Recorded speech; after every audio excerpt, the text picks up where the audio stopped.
আসসালামু আলাইকুম। প্রিয় শিক্ষার্থীরা, আশা করছি সবাই ভালো আছো। আশা করছি সবার পড়ালেখা অনেক সুন্দর চলছে। তোমাদের সেই সুন্দর পড়ালেখাকে আরো সহজ এবং প্রাণবন্ত করার জন্য আজকের থেকে আমি তৃতীয় অধ্যায়ের যে দ্বিতীয় অংশ আছে তার বিভিন্ন টপিকসের উপরে আমি এখন থেকে ক্লাস নেওয়া শুরু করব। 3.2 আমরা জানি এটা হচ্ছে ডিজিটাল ডিভাইসের উপরে। আমি বেশ কিছু জিনিস লিখে রেখেছি, তোমরা একটু খেয়াল করো যে আমি কোন কোন টপিকসগুলো এখান থেকে কাভার করব। যে সকল টপিকসগুলো পরীক্ষায় বহু পরিমাণে এসেছে, বা বলা যায় যে 3.2 এর এই টপিকসগুলোই বারবার করে কোশ্চেনে আসে এবং এগুলোই আছে, এর বাহিরে কিছু নেই। স্টুডেন্টরা 3.2টাকে অনেক বেশি ভয় পায়, কিন্তু আমি সেই ভয়টাকে দূর করার জন্যই খুব সহজভাবে 3.2 তোমাদের সামনে উপস্থাপন করব। আশা করি তোমরা যারা একদম ফার্স্ট ইয়ার আছো বা সেকেন্ড ইয়ার আছো বা অ্যাডমিশন, এই 3 সেকশনের স্টুডেন্টদের জন্যই আমার ভিডিওটা খুবই কাজে লাগবে।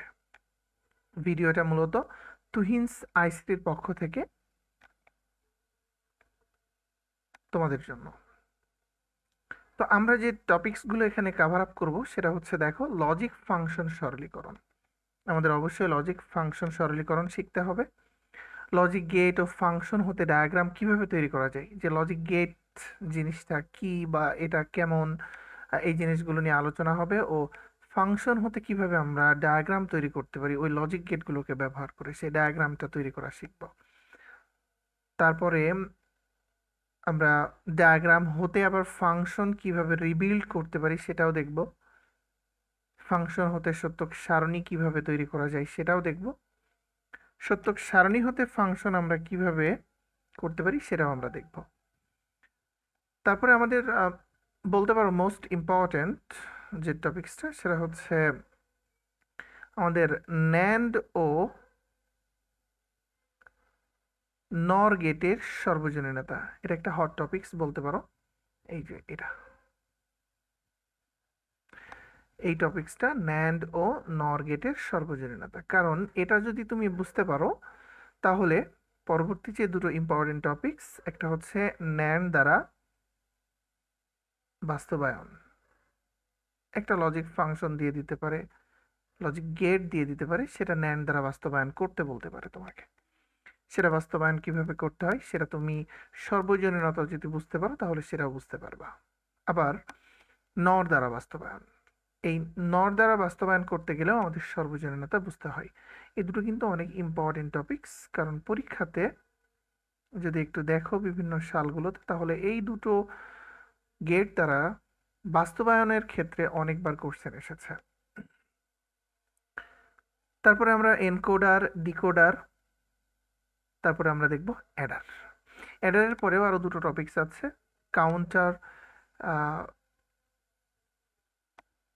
এবং রেজিস্টার, দুটো টপিকস আছে। ওই দুটো টপিকস কোনো এক সময় আমি কভার করে দিব, কিন্তু আমরা আমাদের মূল মূল যে টপিকস যেগুলো বারবার রিপিটেডলি আসছে সেই জিনিসগুলো এখান থেকে, এই যে অ্যাডারটা কিন্তু খুবই ইম্পর্টেন্ট, খুবই ইম্পর্টেন্ট। তাহলে আমরা আমাদের মূল ক্লাসে যাবার আগে আমি আরো আরো আরেকবার বলছি যে আমাদের এই যে ভিডিওটা বা এই ক্লাসগুলো তুহিনস আইসিটির পক্ষ হতে, তুহিনস আইসিটি তোমাদের কাছ থেকে কি চাচ্ছে, শুধুমাত্র তোমরা সাথে থেকো, তোমরা ভিডিওগুলো দেখো, তোমরা ফেসবুক পেজ লাইক ফলো দিয়ে সাথে থাকো, আর যদি ইউটিউব চ্যানেলে থাকো তাহলে অবশ্যই সাবস্ক্রাইব করে রাখবা এবং নোটিফিকেশন যে বেলটা আছে ওটা অন করে দিবা, যেন আমার কোনো ভিডিও যাওয়ার সাথে সাথে তুমি পেয়ে যাও। আর ইনশাআল্লাহ আমি এখন থেকে প্রতিদিন একটা করে টপিকসের উপরে ভিডিও আপলোড দিব, ঠিক আছে? আর আমাদের আরও একটা অ্যানাউন্সমেন্ট, সেটা হচ্ছে আমাদের অনলাইন ব্যাচ আছে। বা নতুন ব্যাচ আমরা রানিং করছি অনলাইনে। সো যাদের মনে হবে যে অনলাইনে আমরা অল্প খরচে নামে মাত্র টাকা নেওয়া, সেটার মাধ্যমে যদি তোমরা আহ, একদম আইসিটির A to Z course complete করতে চাও, রেকর্ডেড ভিডিও দেওয়া হবে এবং অনলাইনে ক্লাস নেওয়া হবে, অনলাইনে এক্সাম নেওয়া হবে এবং শিট প্রোভাইড করা হবে পিডিএফ আকারে, আহ, অনেক অনেক রিসোর্স প্রোভাইড করা হবে এবং প্রত্যেকটা জিনিস ধরে ধরে বোঝানো হবে। যতক্ষণ না তুমি বুঝতে পারো বা তোমরা বুঝতে পারো ততক্ষণ আমাদের ক্লাস চলবে। আর অফলাইনে যারা কুষ্টিয়া বা কুষ্টিয়ার আশেপাশে আছো, এই মুহূর্তে আমি কুষ্টিয়াতে আছি, তাই কুষ্টিয়াতে অফলাইন ব্যাচ আমি রান করে রেখেছি। ঠিক আছে, ওকে। তাহলে এত কথা না বাড়িয়ে আমরা 3.2 যে আমাদের ডিজিটাল ডিভাইস সেকশনটা, সেটা আমরা এখন দেখব। ঠিক আছে, ওকে। তাহলে চলো আমরা ক্লাসে ফিরে যাই। তো আমাদের প্রথম যে জিনিসটা আমরা বলেছিলাম, আমাদের প্রথম টপিকসটা ছিল হচ্ছে ফাংশন সরলীকরণ। এখন ফাংশন সরলীকরণ করার ক্ষেত্রে আমাদের বেশ কিছু জিনিস মাথায় রাখতে হবে। ফাংশন সরলীকরণ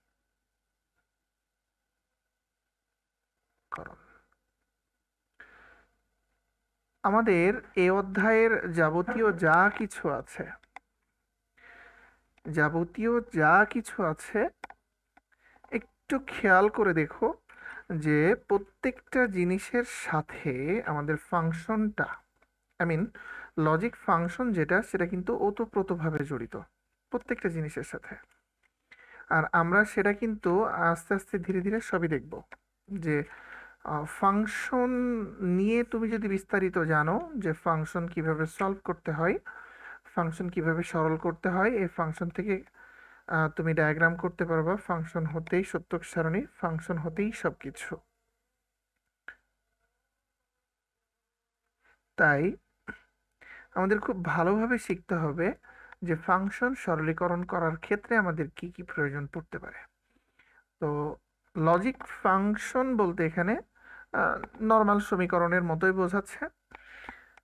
তো প্রত্যেকটা সমীকরণ সমাধান করার ক্ষেত্রে কিছু সূত্র মেনটেন করা হয়, কিছু উপপাদ্য, কিছু সূত্র, কিছু প্রিন্সিপাল, এইগুলো দিয়েই কিন্তু আমাদের যে কোনো ম্যাথমেটিক্যাল ইকুয়েশন সলভ করা হয়।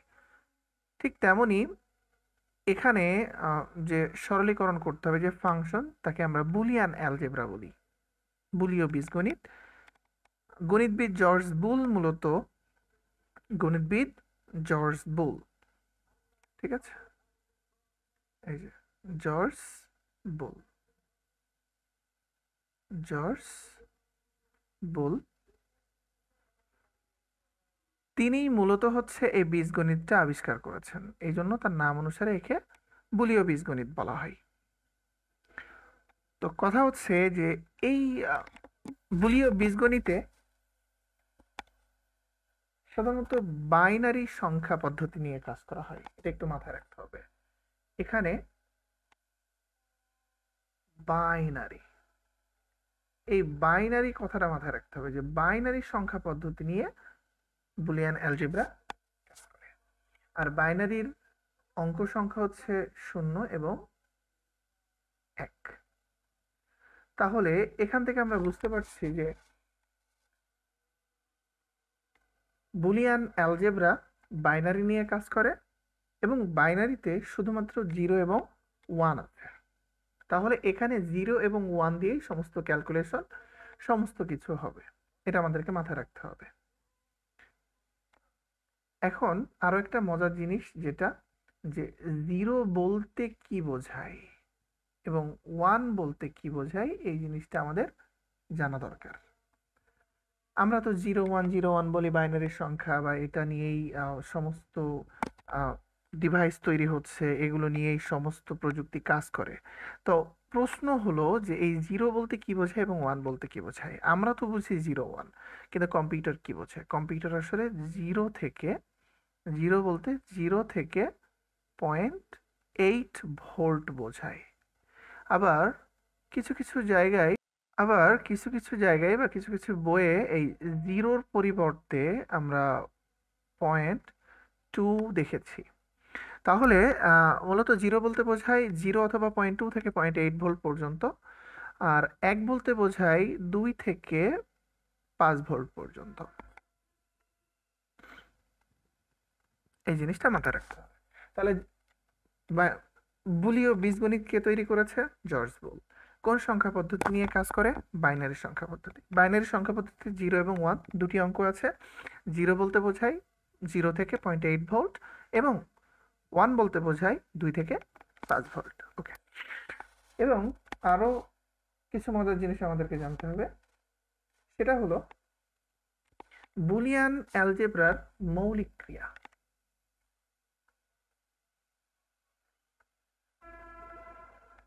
মৌলিক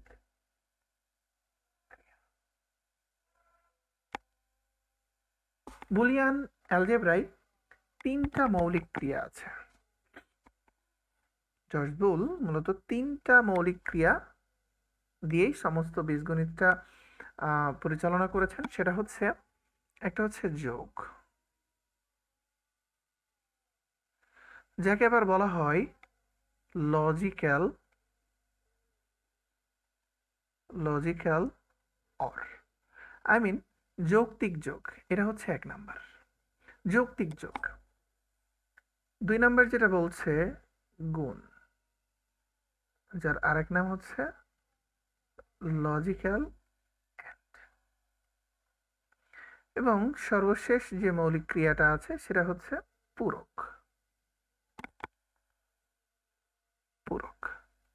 এবং যাকে আমরা বলছি লজিক্যাল নট।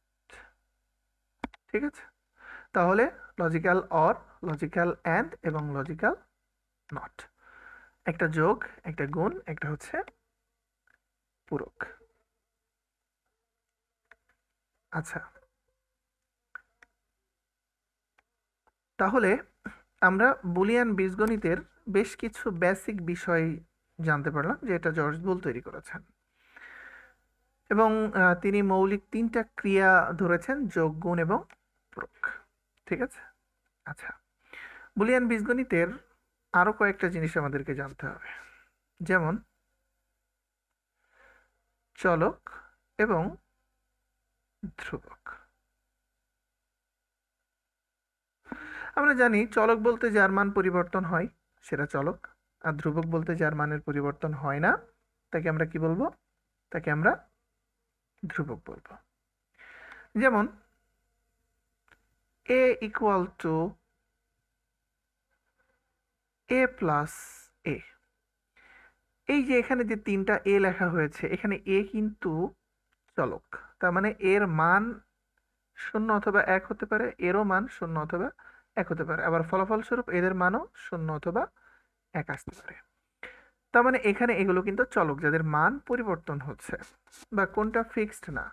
কিন্তু আমরা যদি a ইকুয়াল টু 0 ধরে নিই, এখানে a ইকুয়াল টু কি 0 ধরে নিই, তাহলে এখানে কিন্তু মানগুলো ফিক্সড আছে। যেমন a ইকুয়াল টু 0 অথবা a ইকুয়াল টু 1 ধরে নিলাম, এখানে মান কিন্তু ফিক্সড। যেহেতু ফিক্সড সেহেতু এটা হচ্ছে ধ্রুবক, এই অংশটা ধ্রুবক, আর এই যে উপরের অংশ, এই অংশকে আমরা কি বলছি? চলক বলছি। ঠিক আছে, ওকে। তারপরে আমাদের আরেকটা জিনিস, পূরক। আমি আগেই বলেছি পূরক মানে হচ্ছে যেটা, এই যে পূরক, যেটা মৌলিক ক্রিয়া, এই পূরক সম্পর্কে আমি একটা কথা বলে রাখি। পূরক বলতে যা বোঝায় যে এর মান যদি 0 হয় তাহলে এ নট হবে হচ্ছে 1, তার মানে 0 থাকলে 1 হবে, 1 থাকলে 0 হবে, এটা হচ্ছে পূরকের মান। তাহলে পূরক সম্পর্কে আমরা জানলাম যে পূরক বলতে বোঝায় যদি 0 থাকে তাহলে 1, বা 1 থাকলে 0। আরেকটা জিনিস আমাদেরকে জেনে রাখতে হবে, সেটা হচ্ছে দ্বৈত নীতি। দ্বৈত নীতি বলতে কি বোঝায়? দ্বৈত নীতি বলতে যে জিনিসটা আমাদেরকে বোঝায় সেটা হচ্ছে যে একটা বৈধ সমীকরণ আছে, ওই সমীকরণটা আরেকটা বৈধ সমীকরণে যাবে, যার জন্য একটা বৈধ পদ্ধতি দরকার, সেটাকে আমরা মূলত দ্বৈত নীতি বলি। যেমন অ্যান্ড আছে, আমার দরকার হচ্ছে অর, বা অর আছে, আমার দরকার হচ্ছে অ্যান্ড। তাহলে এই যে অ্যান্ডকে অরে বা অরকে অ্যান্ডে একটা বৈধ উপায়ে নিয়ে যাওয়া হয়, এই যে বৈধ উপায়ে নিয়ে যাওয়ার যে পদ্ধতি, একেই বলা হচ্ছে দ্বৈত নীতি। যদি আমরা একটু সূত্র আকারে দেখতে চাই যে এ প্লাস বা এ বি নট যদি থাকে, আমরা তাকে এ নট প্লাস বি নট লিখতে পারি। আবার যদি এ প্লাস বি নট থাকে, তাহলে আমরা তাকে এ নট ইনটু বি নট লিখতে পারি। তাহলে এখানে ছিল অ্যান্ড, এখানে চলে গেল অর। এগুলো নিয়ে আমরা বিস্তারিত আরও কথা বলবো। তাহলে বুলিয়ান অ্যালজেব্রার যে বেসিক টপিক ছিল বা যেগুলো সম্পর্কে আমাদের ধারণা দরকার, সেগুলো আমরা পেয়ে গেছি। আচ্ছা, তাহলে এখন আমরা কি করব? এখন আমাদের যে কাজটা করতে হবে সেটা হচ্ছে এই ফাংশনগুলোকে সরল করার জন্য কিছু উপপাদ্য প্রয়োজন হয়, সেই উপপাদ্যগুলো আমরা একটু জানব। ঠিক আছে? ওকে, আমি এখানে না, আচ্ছা এখানেই লিখে দিচ্ছি উপপাদ্য। ওকে, তাহলে আমাদের উপপাদ্য বেশ কিছু ধরনের উপপাদ্য আছে। তার ভিতর আমাদের মৌলিক উপপাদ্য আছে 3 ধরনের: যোগ, গুণ এবং পূরক। মোট 9টি উপপাদ্য আছে, 9টি সূত্র যাকে আমরা বলছি। তো সেগুলো কি কি আমরা যদি যোগের ক্ষেত্রে বিবেচনা করি, তাহলে আমরা এই সূত্রগুলো আমাদেরকে মাথায় রাখতে হবে যে এ প্লাস জিরো ইকুয়াল টু সবসময় আমরা এ পাবো। আবার এ প্লাস ওয়ান যদি হয় তাহলে আমরা ওয়ান পাবো। এ প্লাস এ যদি হয় আমরা এ পাবো। আর এ প্লাস এ নট যদি হয় আমরা ওয়ান পাবো যোগের ক্ষেত্রে। আর যদি গুণের ক্ষেত্রে বিবেচনা করি, সেম জিনিস, এ ডট জিরো সমান সমান জিরো হবে, এ ডট ওয়ান সমান সমান আমাদের এ পাবো আমরা, এ ইন্টু এ সমান সমান আমরা এ পাবো। আবার এ ইন্টু এ নট সমান সমান আমরা কি পাবো? জিরো পাবো। আর পূরকের আর একটা সূত্র আছে, সেটা হচ্ছে এ ডাবল নট সমান সমান আমরা এ পাবো। এগুলো হচ্ছে মৌলিক উপপাদ্য যাকে আমরা যোগ, গুণ এবং পূরক বলছি। ঠিক আছে? ওকে, এছাড়া সবচেয়ে বেশি ব্যবহৃত যে দুটো উপপাদ্য, সেটা হচ্ছে ডি মর্গানের উপপাদ্য এবং বিভাজন উপপাদ্য বা বিভাজন সূত্র। তাহলে এরপর এটা হচ্ছে ডি মর্গান। এই জিনিসটা আমরা একটু মাথায় রাখবো, সেটা হচ্ছে এ প্লাস বি নট যদি হয় আমরা সিঙ্গেল সিঙ্গেল গুণের নট লিখতে পারি। খুবই খুবই প্রয়োজনীয় সূত্র।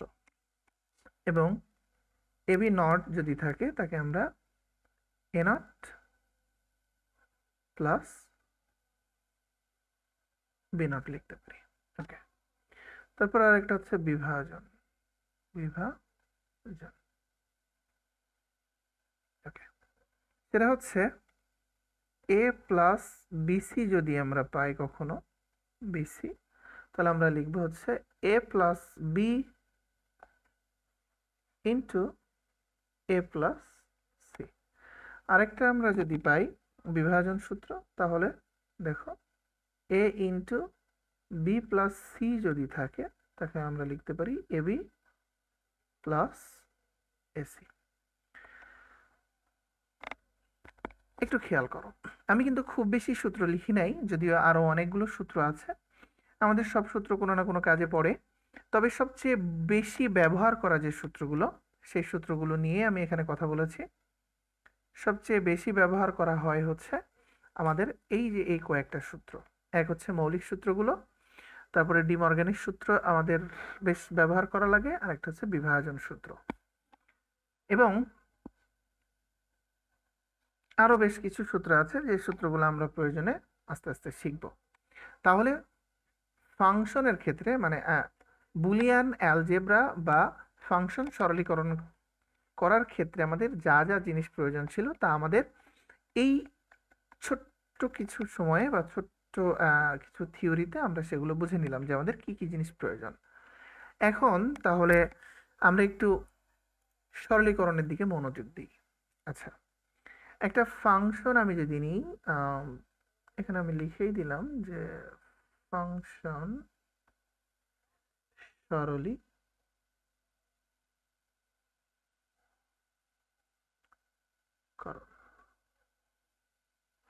ফাংশন সরলীকরণ আমাদের ওই যে যে উপপাদ্যগুলো, সেই উপপাদ্যগুলো একটু মাথায় রাখতে হবে। তোমরা বইয়ে দেখবা খুব সুন্দরভাবে আছে, উপপাদ্যগুলো আমাদের লিখে ফেলতে হবে। তাহলে আমি একটা ফাংশন নিয়ে নিই। আমরা যদি F equal to A plus B plus C naught, এবং মাথার উপরে যদি নট যাই এবং বি নট সি থাকে, তাহলে এই ফাংশনটা আমরা সরলীকরণ করার ক্ষেত্রে কি পন্থা অবলম্বন করতে পারি? সরলীকরণ মানেই কিন্তু সমীকরণটাকে কোনো না কোনো ভাবে ছোট করা। তাহলে আমরা যদি একটু চেষ্টা করি, তাহলে দেখো এখানে আমরা ডিমর্গানের সূত্র অ্যাপ্লাই করতে পারি, কারণ এটা A plus B plus C not, যোগের উপরে নট আছে। তাহলে আমরা তাকে লিখতে পারি A not into B not into C double not into B not C. তাহলে এখানে আমরা যে সূত্রটা অ্যাপ্লাই করেছি সেটা হচ্ছে A plus B not equal to A not into B not. তার মানে যোগ ছিল, আমরা ভেঙে গুণ করেছি।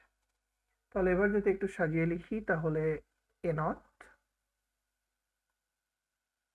B not B not C double not মানে কিন্তু সি, এখানে সি, কারণ আমরা জানি যেহেতু A double not equal to A, তার মানে কোনো রাশির উপরে যদি ডাবল নট থাকে তাহলে আমরা তাকে কি করতে পারি, তাকে আমরা সেম রাশি লিখে দিতে পারি। তারপরে আমরা যদি একটু খেয়াল করি যে এ নট এখানে কিন্তু B not into B naught একই রাশির গুণ হলে ওই রাশিটাই বসে যায়, আবার সি ইন্টু সি। তার মানে আমরা দেখতে পাচ্ছি আমাদের সরল করা কিন্তু হয়ে গেছে। ঠিক আছে, আচ্ছা, তাহলে আমরা এখানে কি কি সূত্র অ্যাপ্লাই করলাম? এই যে দেখো এখানে ডিমর্গান করেছে, এখানে মৌলিক সূত্র অ্যাপ্লাই করেছে, আর কোনো সূত্র অ্যাপ্লাই করেনি। আবার এই যে এখানে যে সূত্রটা অ্যাপ্লাই করেছে, যেহেতু এ ইন্টু এ সমান সমান হচ্ছে এ, এই কয়েকটা সূত্রই আমাদের বেশ প্রয়োজন পড়ে, বাকি সূত্রগুলো আমাদের কিন্তু খুব বেশি প্রয়োজন নাই। আমরা যদি আরো একটা নিই, একটু খেয়াল করো যে Z equal to A naught plus B not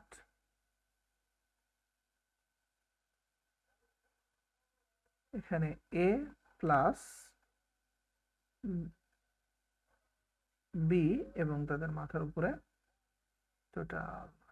okay, এই যে একটা সমীকরণ দেওয়া আছে, যদি বলে এই সমীকরণটার সমাধান করো, তখন কি করতে হবে? যে কাজটা করতে হবে, তাহলে আমরা প্রথমেই কোন কোন অংশ আছে সেই অংশগুলো চিহ্নিত করে নিব। একটা জিনিস খেয়াল করো যে এখানে কয়টা অংশ আছে? এখানে মোট অংশ আছে কিন্তু দুটো আপাতত। এটা একটা অংশ যোগের আগে এবং এটা একটা যোগের পরে। তাহলে এখানে কি আমরা ডিমর্গানের সূত্র অ্যাপ্লাই করতে পারি না? অবশ্যই ডিমর্গানের সূত্র অ্যাপ্লাই করতে পারি। যদি আমরা ডিমর্গানের সূত্র অ্যাপ্লাই করি তাহলে কি হবে দেখো, তাহলে এখানে যে জিনিসটা হবে সেটা হচ্ছে A naught plus B not কিন্তু থেকে গেল, এবং তাদের মাথার উপরে কি হবে, এই যে এখানে, এই যে এখানে এ দিয়ে সবার মাথার উপরে একটা কি চলে যাবে, নট চলে যাবে। দেন প্লাস, সরি, এখানে যেহেতু আমরা কি করছি, যেহেতু আমরা যোগের সূত্রে অ্যাপ্লাই করেছি, সেহেতু আমাদের এখানে কি হয়ে যাবে, যোগ হবে না, আমরা হচ্ছে গুণ পাবো। তাহলে এখানে আমরা যে জিনিসটা পাবো সেটা হচ্ছে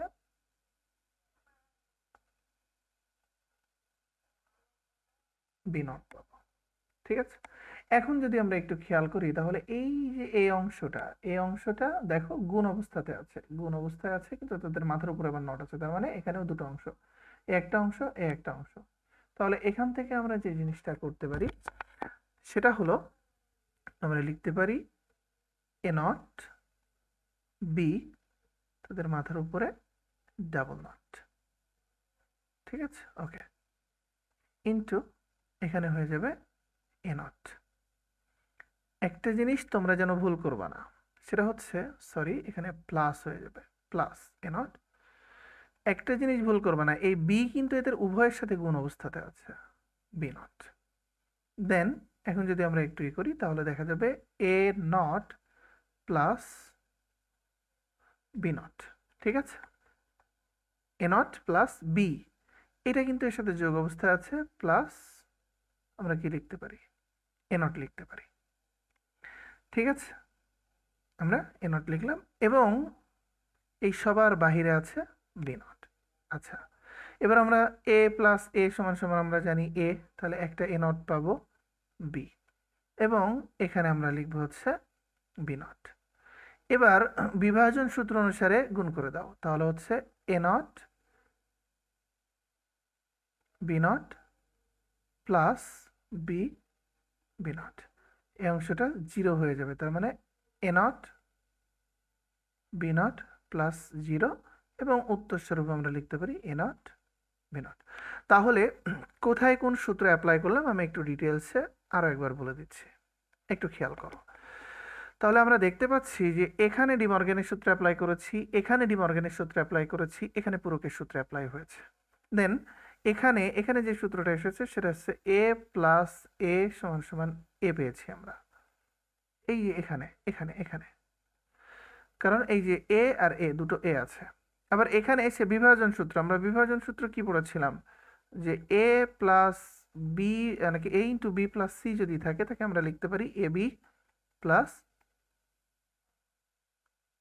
এসি লিখতে পারি, তাই না?